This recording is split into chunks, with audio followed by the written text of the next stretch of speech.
I was literally shocked when I first moved to the United Kingdom from the United States, expecting the transition to be incredibly smooth. I mean, we speak the same language, we watch the same movies, and we share so much history, right? But here is the truth that nobody warns you about before you pack your bags and move across the Atlantic. The unspoken social rules in Britain are so deeply ingrained, so invisible to locals, and so completely baffling to outsiders that navigating a simple day out can feel like walking through a psychological minefield. After living in a cozy flat in England for over a year now, I have realized that British politeness is not just a personality trait, it is a complex, legally binding social contract. If you break it, even by accident, the collective social panic is almost palpable. So let us talk about the 9 unwritten social rules that feel uniquely British, starting with one that almost gave me a literal panic attack during my first week in London. First up is the absolute chaos of the all right greeting. In America, when someone asks you how you are doing, it is an invitation to speak. We love to share. If a cashier at a grocery store in Chicago asks how your day is going, you might tell them about your morning run, the traffic, or how you are looking forward to the weekend. We expect a conversation. But when I first arrived in England and walked into a local corner shop, the clerk looked at me and just said, "All right." I stood there completely frozen, trying to calculate the appropriate response. I started explaining that I was actually a bit tired from the jet lag, but looking forward to exploring the neighborhood. The clerk just stared at me with this look of sheer, unadulterated horror. That was the moment I realized that all right is not a question. It is not an invitation to share your feelings, your health status, or your life story. It is simply a statement. It is a verbal nod, a synonym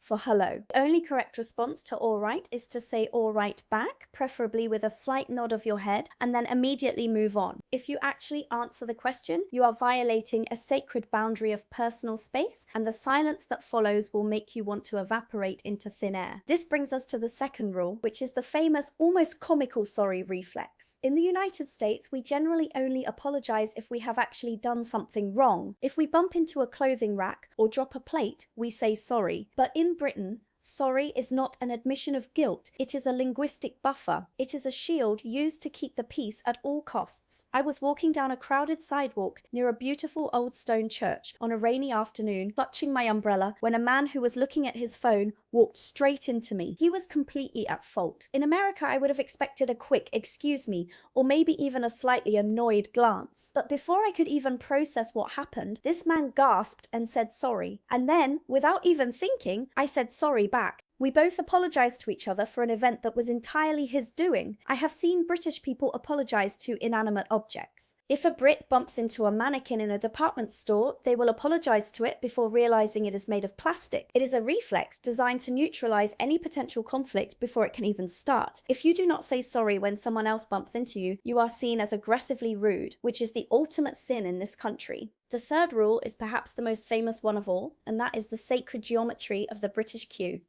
In America, we stand in lines, but our lines are loud, chaotic, often require physical vigilance to make sure nobody slips in view. In Britain, queuing is not just for a bus or a coffee, it is a national religion. I remember standing at a bus stop early morning, watching a group of commuters. There was no physical barrier, no signs, and no structural organization. Yet, as people arrived, they naturally formed a perfectly spaced, silent, single-file line beautifully along the pavement. It was like watching a flock of birds flying in perfect synchronization. The rules of queue are non-negotiable. If you try to cut a British queue, you will not face physical confrontation. Nobody is going to yell at you or push you back. Instead, you will experience the devastating force of the British turp. A collective, quiet sigh of disapproval will ripple through the crowd. People will look at the ground, shake their heads, and perhaps mutter something about the state of the world today. It is a silent, devastating judgment that is far more terrifying than any loud argument in a New York subway.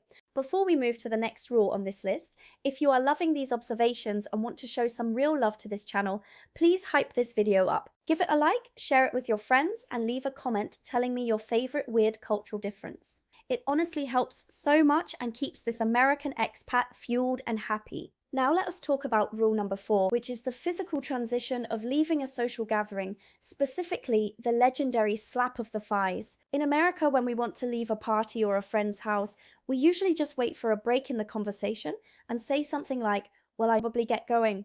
It is direct, simple, and quick, But in Britain, you can't just declare that you are leaving. That would be far too abrupt and potentially offensive. Instead, you have to initiate a complex departure sequence that starts with a physical action. You must place both hands flat on your thighs, give them a firm slap, let out a heavy sigh, and say, "Right," or "Right then, I best head off." This thigh slap is a universal signal. It tells everyone in the room that the departure sequence has officially initiated. It gives the host time to prepare their goodbyes, and it allows for a transition phase where you can spend 15 minutes standing by the front door talking about nothing in particular before you actually step outside. Do not perform the thigh slap and the right then preface. Your departure feels like a sudden escape, leaving everyone wondering if they said something to upset you. The fifth rule is the strict legally binding contract of the pub round. In America, when a group goes out to a bar, we open our own tabs. We pay for what we drink, and if someone wants to buy you a drink, it is a casual, no-strings-attached gesture.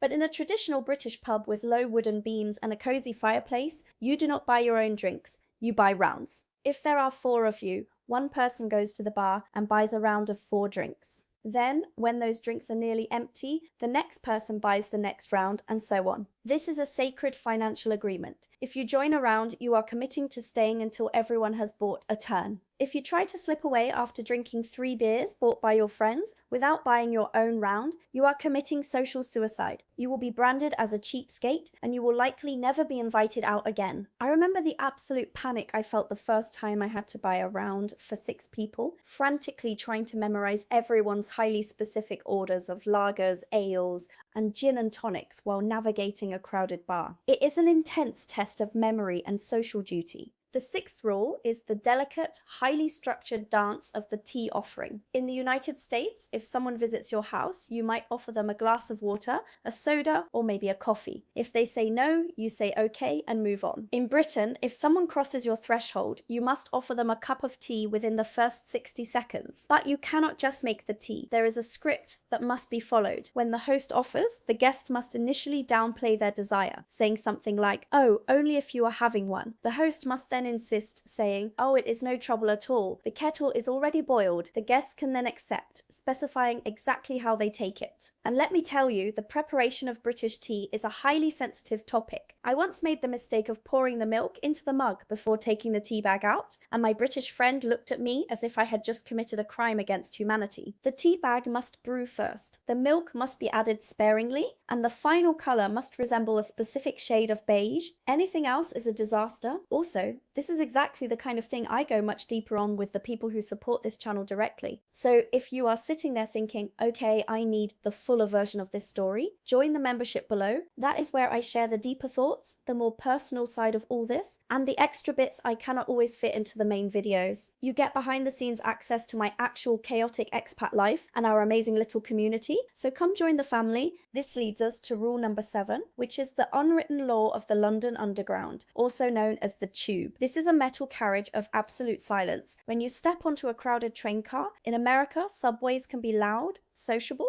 and occasionally chaotic. People talk, they laugh, and they make eye contact. On the Tube, eye contact is seen as an active threat. If you accidentally look someone in the eye, you must immediately look away, preferably at the ceiling, the floor, or the advertising posters on the wall. The correct facial expression is one of mild, polite exhaustion. If you speak out loud in a normal tone of voice, the entire carriage will silently judge you. I remember my first week in London laughing loudly with a friend on the Northern Line and noticing the absolute wall of icy silence that surrounded us. Nobody said anything, but the collective, heavy disapproval in the air was enough to make us whisper for the rest of the journey. You must behave as if you are completely alone in a room full of strangers. Quick thing before we get to the worst 2 on this list. The data on this channel shows that over 80% of you watching right now are not subscribed. That means you are showing up for the content, but the algorithm has no reason to show you the next video. Hit subscribe so you do not miss the next one. It takes a second, it is completely free, and it helps keep this expat journey going.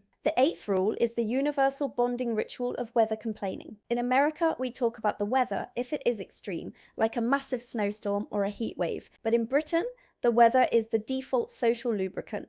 It is the safe, neutral ground where strangers can connect. But here is the catch. You can never just say the weather is nice. The weather is never perfect. If it is raining, it is miserable. If it is cloudy, it is bleak. If the sun finally comes out and it hits 75 degrees, it is suddenly too hot, and everyone complains about the lack of air conditioning. I was waiting at a rainy train platform once when a stranger turned to me, sighed, and said, "Typical British summer, eh?" I realized then that agreeing with the complaint is how you build trust. It is a shared struggle. If you disagree and say, "Actually, I think the rain is quite nice," you are breaking the bond. You must participate in the collective, gentle suffering of the climate. It is the thread that ties the entire nation together. Finally, we have reached rule number 9, which is the incredibly complex task of deciphering British polite code. In America, we are generally quite direct. If we do not like an idea, we say, "I do not think that is going to work." If we think someone is wrong, we tell them, but in Britain, directness is seen as aggressive and confrontational. Instead, they use a highly sophisticated coded language that took me months to translate. For example, if a British colleague looks at your work and says, "That is very interesting," they do not find it interesting. What they actually mean is, "That is the most ridiculous thing I have ever seen." If they say, "With all due respect," they have absolutely zero respect for what you just said. If they say, "I was a bit disappointed," it means they are absolutely furious and their entire week is ruined. And my personal favorite, if they say, "I am sure it is fine,"